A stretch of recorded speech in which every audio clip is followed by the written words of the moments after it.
Bonjour tout le monde et re-bienvenue à un épisode de La Geek de service. Je vous ai abandonné depuis quelques temps. Il y a du gros nouveau dans ma vie. Donc, je vous retrouve avec grand plaisir. J'essaie une nouvelle plateforme, donc mes enregistrements se feront maintenant avec StreamYard. Question de me donner aussi du contenu vidéo, donc vous allez pouvoir me regarder, vous parler et aussi m'écouter bien sûr en format balado. Ça se peut qu'au début, j'ai quelques enjeux techniques, j'apprends à naviguer. J'ai déjà utilisé la plateforme pour faire des webinaires, mais pas pour faire des balados. Donc, il va me rester à trouver là, de la musique, de la transition et tout. Mais bon, je me lance. Ça fait trop longtemps que je ne vous ai pas parlé. Donc, je voulais absolument faire un épisode aujourd'hui. D'ailleurs, aujourd'hui, c'est le 6 février. Je commence toujours par une date parce que certains vont m'écouter dans un certain temps, peut-être dans quelques semaines, quelques mois.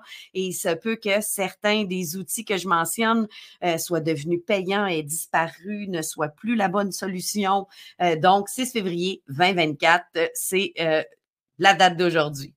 Je commence en vous parlant de nouveautés au niveau de ma vie professionnelle.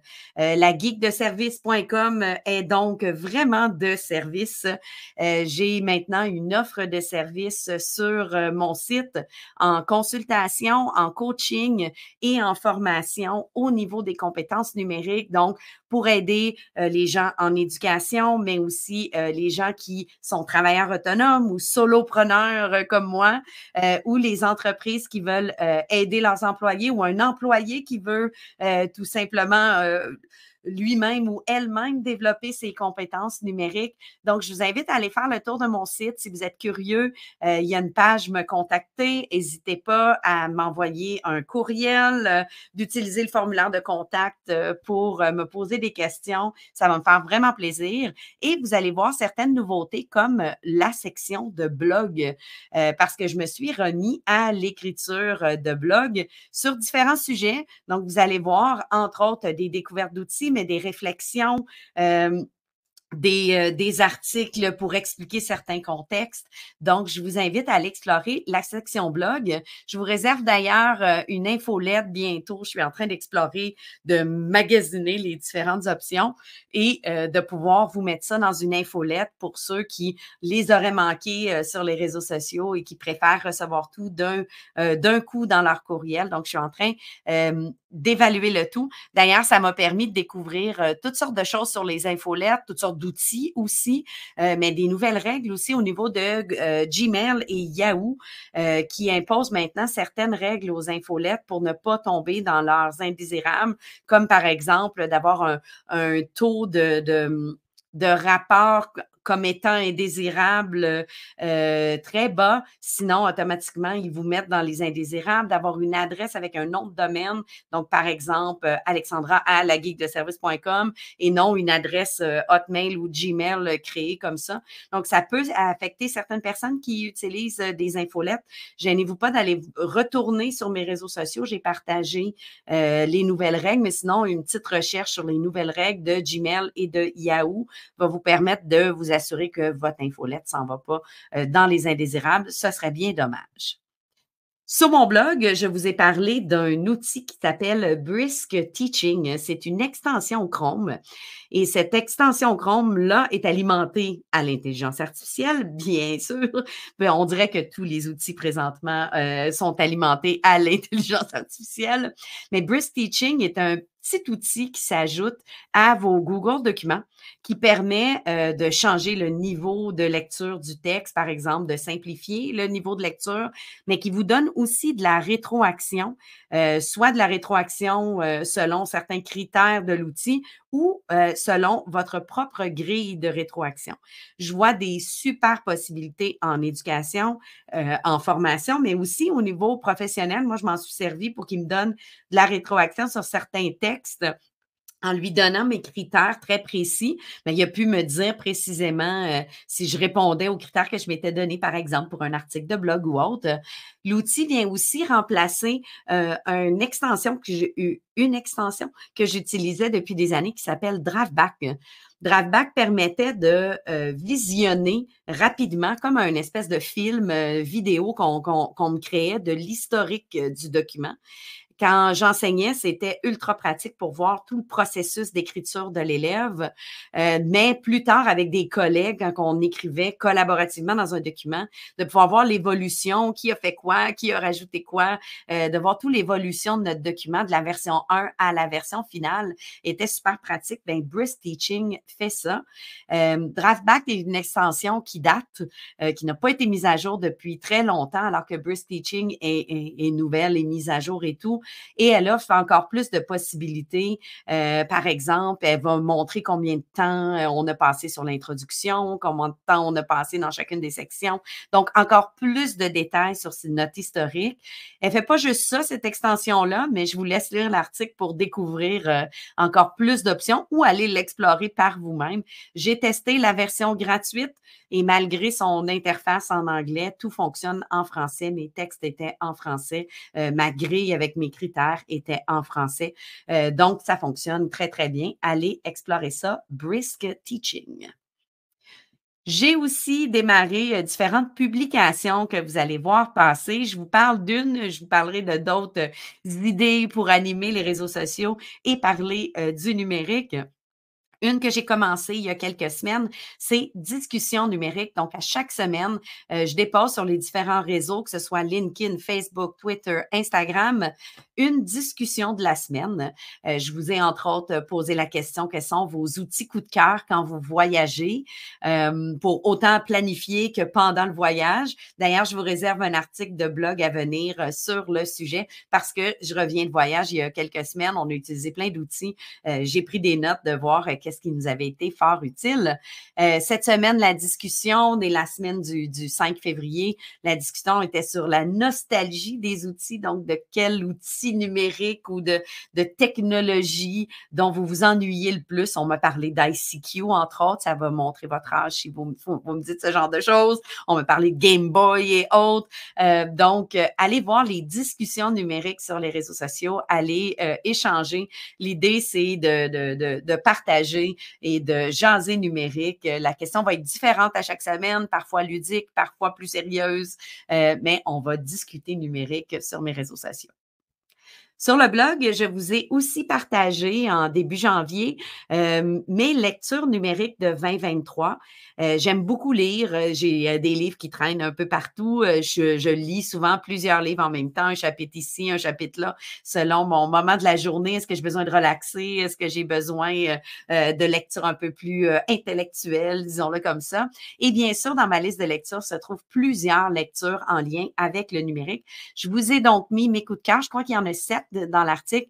Vous avez aussi les liens vers Goodreads, qui est l'application que j'utilise pour garder des traces de mes lectures, mais aussi échanger avec plein de passionnés de lecture. Vous pouvez d'ailleurs aller m'ajouter sur Goodreads. Cherchez-moi pas la geek de service, mais Alexandra Coutelet. Il ne devrait pas en avoir 20 000 des Alexandra Coutelet. Vous devriez pouvoir me trouver. Puis, ça me fera plaisir de pouvoir suivre vos propres lectures.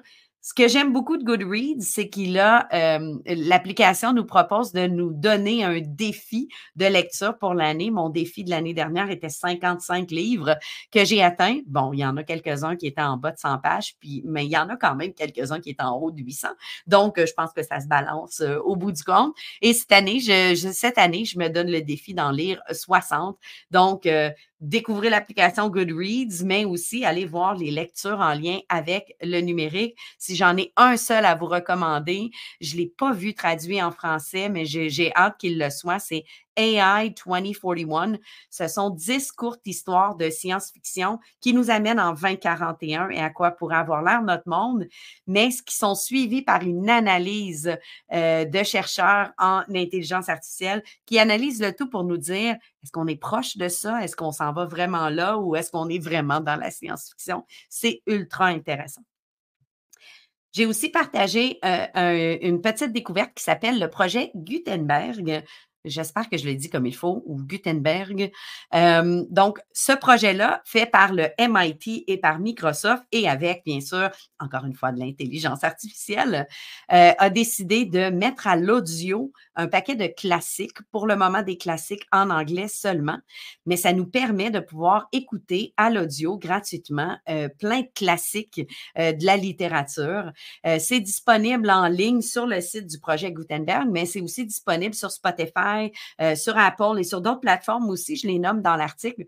Donc, je vous invite à aller voir. Vous allez voir qu'on a évolué beaucoup au niveau des voix de synthèse qui nous lisaient des livres. Donc, cette fois-ci, ben, ce n'est pas des acteurs qui nous lisent, c'est vraiment une intelligence artificielle, mais c'est impressionnant le résultat. Donc, dans nos déplacements ou si on préfère tout simplement écouter un livre à l'audio ou si ça les rend accessibles pour nous, mais allez explorer le projet Gutenberg qui est vraiment intéressant et qui montre de belles possibilités pour rendre différents textes à l'audio de façon simple et efficace. J'ai aussi publié, en plus de mes lectures, mon top 10 de 2023 au niveau des découvertes d'outils. Donc, ça a été vraiment difficile et je dois vous avouer que j'ai triché parce que dans la conclusion, je vous en nomme quelques-uns de plus que 10. En choisir juste 10, c'était difficile. Ça l'a explosé, surtout avec tous les outils d'intelligence artificielle, mais je vous ai fait un top 10 avec une description. Vous avez les liens vers les différents outils. Je serais bien curieuse. Vous pouvez retrouver la publication sur les réseaux sociaux. Allez me mettre un petit commentaire ou simplement m'envoyer le commentaire sur le site dans me contacter. Là, vous pouvez utiliser le formulaire de contact, m'envoyer vos commentaires de vos top 10 à vous. Mais c'était difficile de choisir, mais je dois avouer que si j'avais à en choisir juste un qui m'a aidé le plus dans le dernier mois, ce sont les chatbots personnalisés de ChatGPT-4 qui m'ont permis de me faire une espèce d'assistant pour mes réseaux sociaux, un assistant pour mon blog, un assistant pour le balado. Donc, chacun des assistants est déjà paramétré pour parler comme je veux qu'il parle, d'utiliser les termes que je veux qu'il parle, connaît déjà toute ma situation et professionnelle et autres, ce qui fait que plutôt que d'avoir à lui faire une invite ou un prompt très long qui explique en détail ce que je veux, je peux lui demander rapidement, voici un nouvel article de blog, je veux faire une publication sur les réseaux sociaux, adapte-la moi pour les différents réseaux sur mon ton habituel et ma façon habituelle et il me génère ça en quelques secondes. Mon site web a d'ailleurs pris beaucoup moins de temps que je pensais parce que ChatGPT a pu m'aider à toujours utiliser les mêmes termes, le même ton pour expliquer mes services, par exemple, ou écrire une biographie qui parle de ce que je fais. Donc, ces chatbots personnalisés-là, je crois qu'ils vont changer les choses beaucoup dans notre travail, notre façon de travailler. Habituellement, j'aurais écrit une version, je leur envoyais 2-3 amis, obtenu une rétroaction, réécrit. Et là, ben, je peux m'obstiner un peu avec GPT autant que je veux, sans le fatiguer, sans le déranger, sans attendre. Bon, il y a quand même une limite à un moment donné au nombre de messages qu'on peut lui envoyer, même avec la version payante. Depuis quelque temps, j'atteins mon maximum et on me dit pour les prochaines 3 heures, vous ne pourrez pas poser de questions à ChatGPT, mais quand même, il ne se fatigue pas puis il me dit pas, ben là, décroche, ton texte, il est bon. Il me donne d'autres exemples, il me donne d'autres idées, d'autres rétroactions. Donc, c'est un assistant infatigable. Je ne m'en passerai plus, honnêtement. Je m'en suis servi d'ailleurs pour adapter certains messages qui ont été publiés par Google à BETT, qui est un gros congrès de technologie éducative qui a lieu à Londres à chaque année. Le nom m'échappe, là, mais c'est le British quelque chose Technology. Donc, c'est une grosse affaire où je n'ai pas eu la chance d'aller et j'en rêverais énormément. Pour ceux qui connaissent ISTE, I-S-T-E, qui est aux États-Unis à chaque année, ben c'est un peu son équivalent européen à Londres. Donc, imaginez, ça doit être très agréable d'aller y faire un tour. Et c'est souvent un endroit, ces gros congrès-là, où les géants et les compagnies diverses, les géants, les petits aussi, hein, parce qu'il y a eu beaucoup d'annonces de petits, qui vont présenter des nouveautés dans leurs outils. Et Google for Education a présenté plus d'une trentaine de nouveautés dans leurs outils.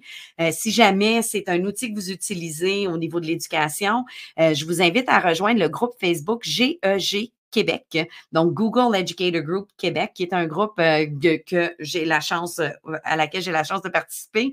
C'est plus de 800 gens en éducation qui partagent justement les nouveautés, leurs utilisations, des questions et autres. Donc, vous faites la demande pour être dans le groupe. Là, on répond à deux, trois petites questions et on devrait vous accepter rapidement. J'y ai publié plusieurs nouveautés qui ont été annoncées. Je vais continuer de le faire et je vous réserve fort probablement un épisode spécial nouveauté Google, peut-être avec mes collègues du GEG Québec qui pourraient venir sur le balado nous parler des nouveautés et de leurs réactions.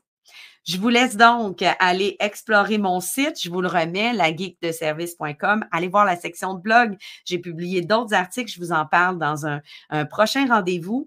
Et j'aurai aussi une nouveauté sur le balado. Je vais avoir de temps à autre des invités qui vont venir justement nous partager leurs coups de cœur, leurs astuces, leurs défis et leurs succès avec le numérique. Donc, je veux qu'on parle de comment on l'utilise pour améliorer notre quotidien, augmenter l'humain. Je sais que c'est gros, mais oui, moi, je crois que le numérique peut augmenter ce qu'il y a le mieux chez l'humain. Bon, le pire aussi, mais je vais me concentrer sur le meilleur, moi, de mon côté. Donc, je vous retrouve très bientôt.